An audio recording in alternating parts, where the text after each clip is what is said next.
Welcome to বিটুএস academy. আমরা এর আগের ক্লাসে যেটা করেছিলাম সেটা হচ্ছে আইসোথার্মালের জন্য গ্যাসের ইকুয়েশন কি হয়, আইসোথার্মালের জন্য পিভি গ্রাফ কি হয়, তার জন্য আমরা যে স্লোপ পাই তার ভ্যালু কিভাবে পেয়েছিলাম, আর অ্যাডিয়াবেটিকের জন্য আমরা পি এর সাথে ভি এর রিলেশন, ভি এর সাথে টি এর রিলেশন, পি এর সাথে টি এর রিলেশন, এই কটা জিনিস আমরা বের করেছি।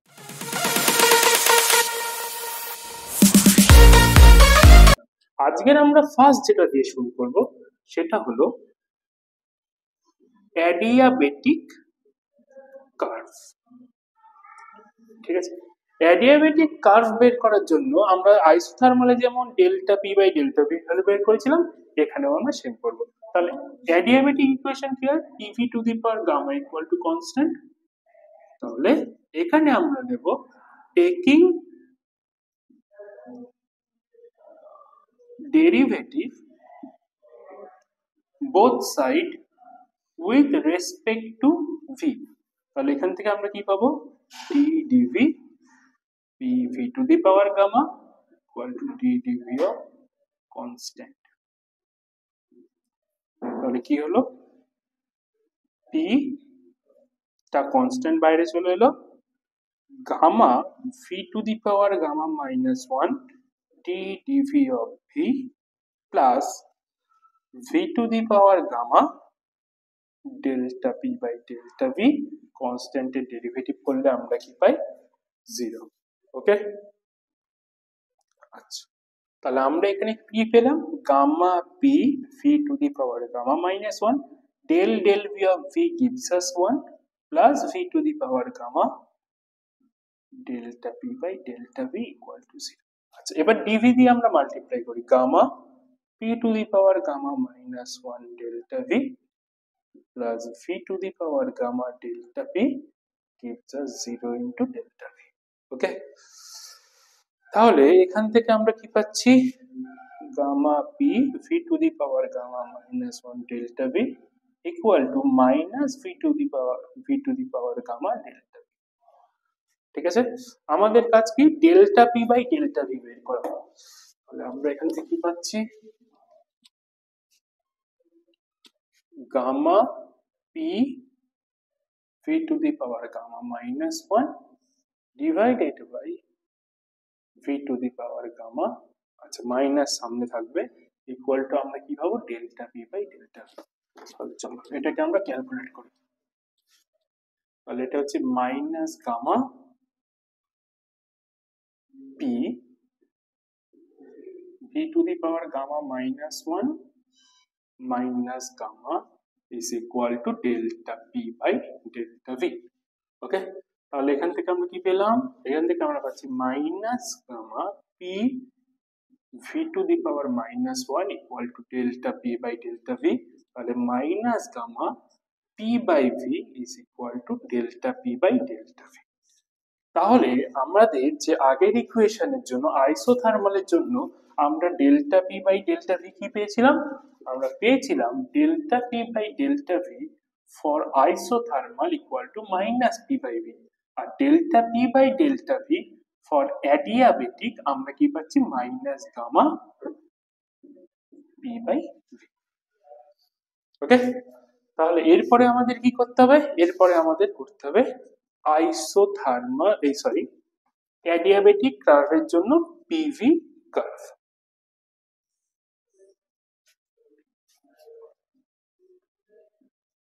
এদিকে পি, এদিকে ভি।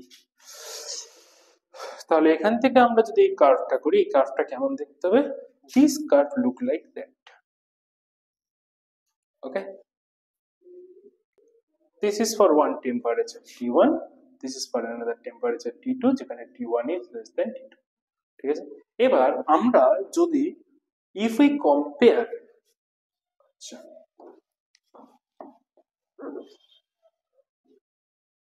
তাহলে comparison between isothermal and adiabatic curve. তাহলে আইসোথার্মাল কার্ভের জন্য স্লোপ অফ আইসোথার্মাল কার্ভ কি ছিল মাইনাস পি বাই ভি। ওকে, আচ্ছা এখানে আমরা যদি মাইনাস সাইনটাকে যদি ইগনোর করে দিই তাহলে এই স্লোপ অফ আইসোথার্মাল কার্ভের ভ্যালু কি হবে পি বাই ভি। ওকে, তাহলে slope of adiabatic curve, adiabatic curve হচ্ছে এটা হচ্ছে minus gamma delta P by delta V. তাহলে আমরা শুধু যদি এর ভ্যালু দেখি তাহলে কি হবে গামা পি বাই ভি। এবার জেনারেলি আমাদের এই যে গামা ইজ গ্রেটার দেন 1 হয় জেনারেলি, তাহলে gamma P by V is greater than PV, which imply that slope of adiabatic curve is greater than slope of isothermal curve। তাহলে বোঝা গেল এখানে কি হলো আমাদের যে slope of adiabatic curve is greater than the slope of isothermal curve। তাহলে আমরা যদি দুখানা গ্রাফকে যদি পাশাপাশি আঁকি তাহলে এই গ্রাফটা কি আসবে ফর এক্সপ্যানশন।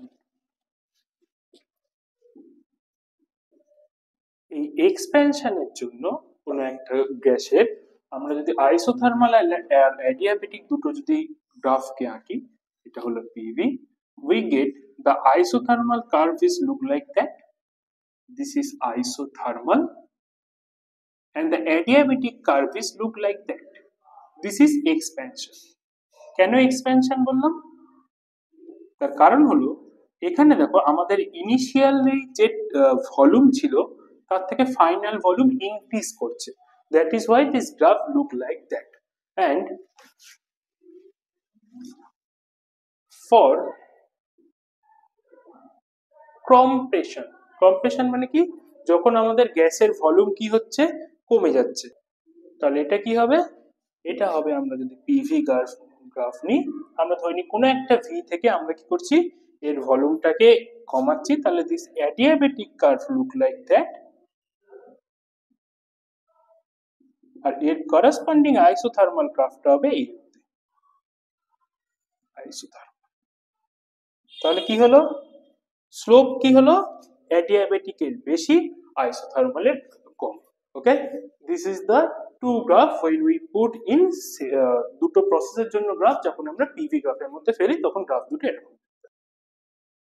নেক্সট ক্লাসে কি করব, নেক্সট ক্লাসে আমরা work done in isothermal process and work done in adiabatic প্রসেসের জন্য আমরা ওটাকে দেখব। ঠিক আছে, এখানে একটা অ্যানাউন্সমেন্ট আছে,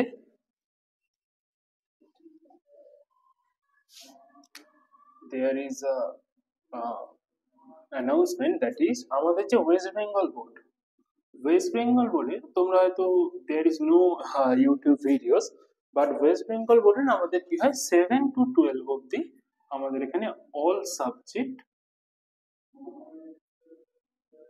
অল বোর্ডস ক্লাস করানো হয় আমাদের একাডেমিতে। ঠিক আছে, এবার এই একাডেমিতে এখন 7 to 10 নিউ 10 যারা মাধ্যমিক দেবে তারা নয়, যারা নতুন 10 এ উঠেছে তাদের জন্য আমাদের কি আছে অ্যাডমিশন ওপেন আছে। এখানে আমরা the first 15 student